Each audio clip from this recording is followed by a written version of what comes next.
தமிழகம் எங்கும் கிளைகள் கொண்ட Annamalai institute of hotel management and hospital management படிப்பில் சேர்வதற்கான அட்மிஷன் நடைபெறுகிறது. நாமக்கல் மாவட்டம் பள்ளிப்பாளையம், குமாரபாளையம் சுற்றுப்பகுதிகளில் விசைத்தறி தொழிலாளர்களை குறிவைத்து சட்டவிரோதமாக நடைபெற்ற கிட்னி விற்பனை குறித்து விசாரணை நடத்த IAS அதிகாரி வினத் தலைமையில் சிறப்பு குழு அமைக்கப்பட்டுள்ளது. இதுகுறித்த கூடுதல் விவரங்களை செய்தியாளர் ஜான் மைக்கேல் வழங்க கேட்கலாம். வணக்கம் ஜான் மைக்கேல், இந்த கிட்னி விவகாரம் தொடர்பாக ஏற்கனவே விசாரணை குழுவானது அமைக்கப்பட்டிருந்தது.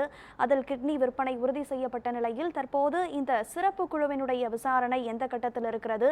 என்ன புதிய விவரங்கள் இந்த விசாரணையின் மூலமாக தெரிய வந்திருக்கிறது?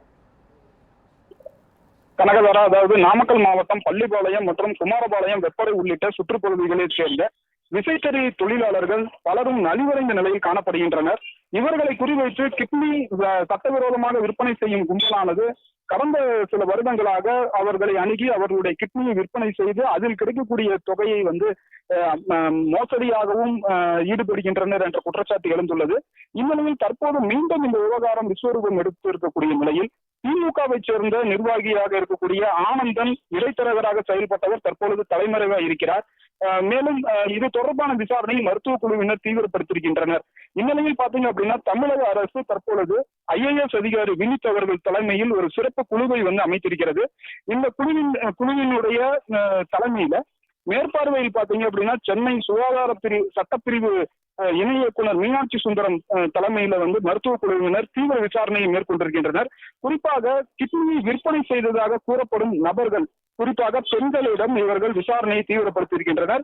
அதாவது இவர்கள் எதற்காக அவர்களுடைய கிட்னி விற்பனை செய்தார்கள், குறிப்பாக கிட்னி விற்பனை செய்தார்களா அல்லது தானமாக கொடுத்தார்களா, ஆவணங்கள் எந்த மாதிரியான அடிப்படையில் தயார் செய்யப்பட்டது போன்ற முழு விவரங்களையும் ரகசியமாக வீடியோ பதிவுல இவங்க விசாரணையை பதிவு செய்யறாங்க.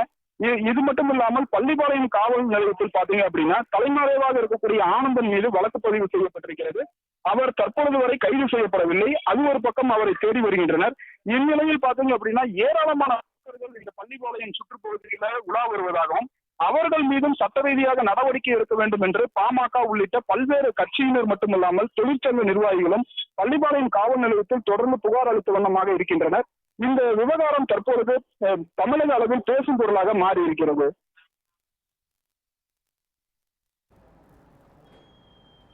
விவரங்களை வழங்கியமைக்கு நன்றி ஜான் மைக்கேல்.